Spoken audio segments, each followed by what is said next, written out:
venture, não é isso? E aí você não pode simplesmente sair do mercado, né, retirar seu capital, existem contratos, né, existem pressões diversas e, obviamente, isso pode comprometer aí a sua saída, não é isso? Restrições de ordem governamental e social, né? Eventualmente você não pode tirar sua empresa do mercado, você tem que fornecer isso, né? De repente um remédio, um fármaco, né? Algo importante para a sociedade e, obviamente, o governo vai impor algumas regras e restrições para você, de repente, fornecer esse produto aí para a indústria farmacêutica, por exemplo, né? De repente, algum tipo de antibiótico, medicamento, e você não pode simplesmente sair do mercado, porque se você sair do mercado, de repente, muitas pessoas poderiam até morrer, né? Então, existem possibilidades e restrições governamentais, por exemplo. Ok? Então, uma barreira de saída, obviamente, vai fazer com que você continue do mercado e aumente a pressão, aumente a rivalidade, não é isso? Muito bem. Bom, o outro aspecto bastante observado, né, dentro desse critério é o que nós chamamos de homogeneidade.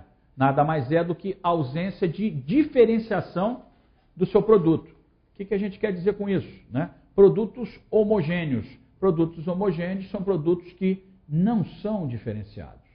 E aí, significa o seguinte, significa que nós estamos começando a discutir o conceito de commodity, né?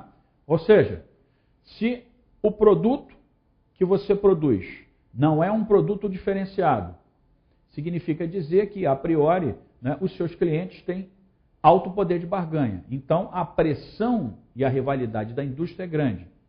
Significa dizer que o cliente ele pode mudar a qualquer instante.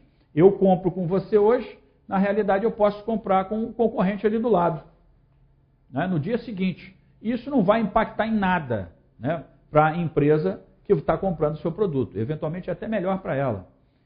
E aí, você imagina a pressão da indústria.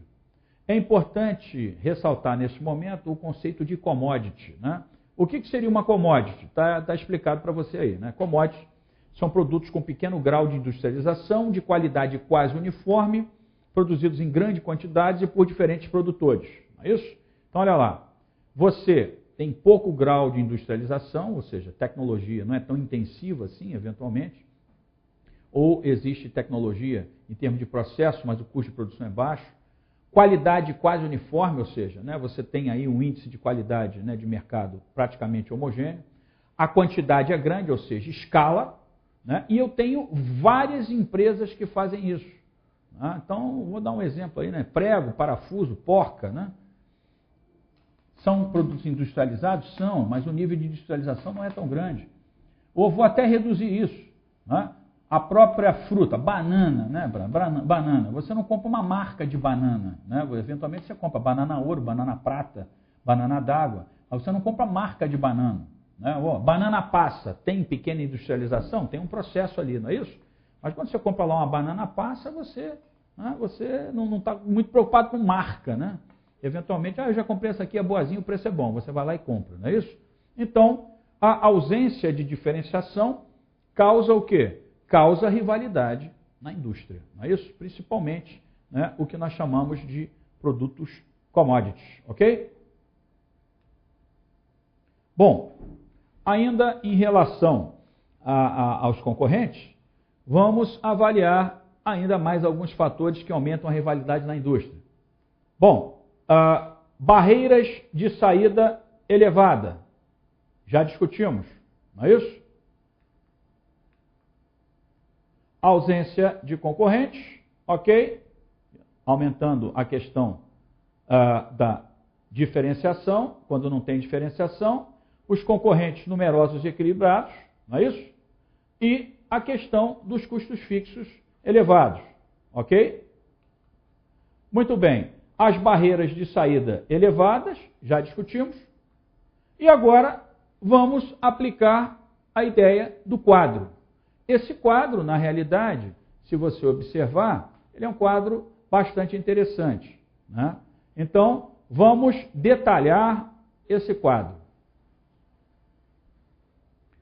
Observa, senhores, nesse quadro nós estamos vendo a ideia do modelo de Porter, em que eu trabalho o conceito de barreiras de saída e barreiras de entrada. Ok? Então, observamos o seguinte. Muito bem. Quando eu falo de barreiras de entrada, você está vendo aqui, barreiras de entrada, ok? Você tem a ideia do conceito de baixo e alto, né? Bom, imagine o seguinte, barreira de entrada baixa e barreira de entrada alta. O que é uma barreira de entrada baixa? É fácil você entrar no meu mercado, ok? Então, a barreira baixa apresenta o quê? Facilidade de entrada no mercado. E a barreira de entrada alta significa o quê, pessoal? Significa dizer que é difícil você entrar no meu mercado. Quando nós falamos em barreiras de entrada baixa, isto corresponde a dizer o seguinte: quando é fácil entrar no mercado, significa que existe alta competitividade. E normalmente nós vamos obter o quê? Retornos sobre investimentos, também o quê? Baixos. Quando as barreiras de entrada são altas, significa dizer que, teoricamente, existem menos empresas no mercado e essas empresas provavelmente estão obtendo, aparentemente, retornos altos, porque provavelmente a rivalidade deve ser um pouco menor. Então você tem menos empresas no mercado. A ideia é que retornos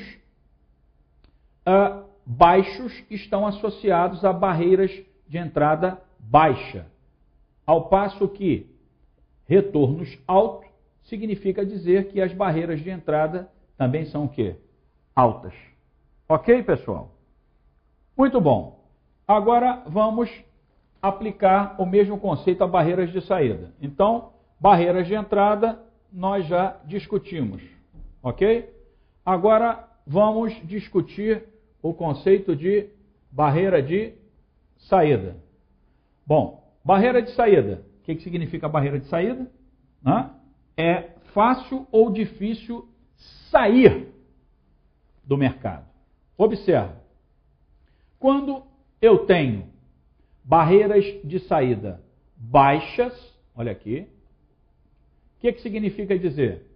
Significa dizer que eu tenho, eventualmente, retornos arriscados ou retornos estáveis, ou seja, menos arriscados. O que eu quero dizer é o seguinte, que quando eu tenho barreiras de saída baixa, significa que eu tenho o quê? Eu tenho retornos menos arriscados, ou seja, o que o autor chama de retornos estáveis. Ok? Significa dizer que o risco é menor. Então, em barreiras de saída baixas, significa dizer que o meu risco normalmente é menor. Ao passo que, quando eu estou falando em barreiras de saída alta, ou seja, é difícil sair do mercado, significa dizer que o meu retorno é arriscado, ou seja, existe grande risco naquele investimento. Então, o Porter ele avalia a caracterização de retorno baixo e alto, ou seja, se o retorno é bom ou ruim, quantitativo, e o risco do seu retorno. Não é isso? Ou seja, se o seu retorno é arriscado ou não. Obviamente, a configuração de barreiras de saída e barreiras de entrada configuram a essência do quadro que você vai visualizar, que são essas características aqui do meio que eu estou marcando. Não é isso? Então eu tenho retornos estáveis e baixos, por exemplo, no quadrante número 1. O quadrante número 1, eu tenho retornos estáveis e baixos. Eu tenho aqui o quadrante número 2, o quadrante número 3 e o quadrante número 4. Olha lá, observa. Quadrante número 1, retornos estáveis baixos. Por quê? Porque, na realidade, eu me enquadro numa barreira de saída com retorno estável, ou seja, baixo risco, não é isso? Assim como eu tenho o meu retorno baixo, ou seja, barreira de entrada baixa. Então, barreira de entrada baixa com barreira de saída baixa, eu estou avaliando o quadrante número 1. Significa dizer que, né, o retorno do seu investimento é baixo, assim como você tem pouco risco no seu investimento. O quadrante número 2, você observa que você tem retornos arriscados baixos. Isso significa dizer o quê? Significa dizer que a barreira de entrada no quadrante 2 é o quê? É baixa, não é isso? Mas, em compensação, os retornos são o quê? Extremamente arriscados. Se o retorno é arriscado, é porque a barreira de saída é o quê? Alta. Então, o quadrante número 2 é barreira de entrada baixa com barreira de saída alta. Ok? Quadrante número 2, barreira de entrada baixa com barreira de saída alta. Significa dizer que os retornos são arriscados, porém o retorno é baixo. E assim sucessivamente. O quadrante número 3 indica que a barreira de saída é o quê? Alta, assim como a barreira de entrada também é o quê? Alta. Isso significa dizer que os retornos sobre os investimentos são altos e também arriscados. O quadrante número 4 representa a associação de barreiras de entrada altas, em compensação, as barreiras de saída são o quê? Baixas, não é isso? Isso significa dizer que, na realidade, os retornos são altos e o risco é o quê? O risco é baixo.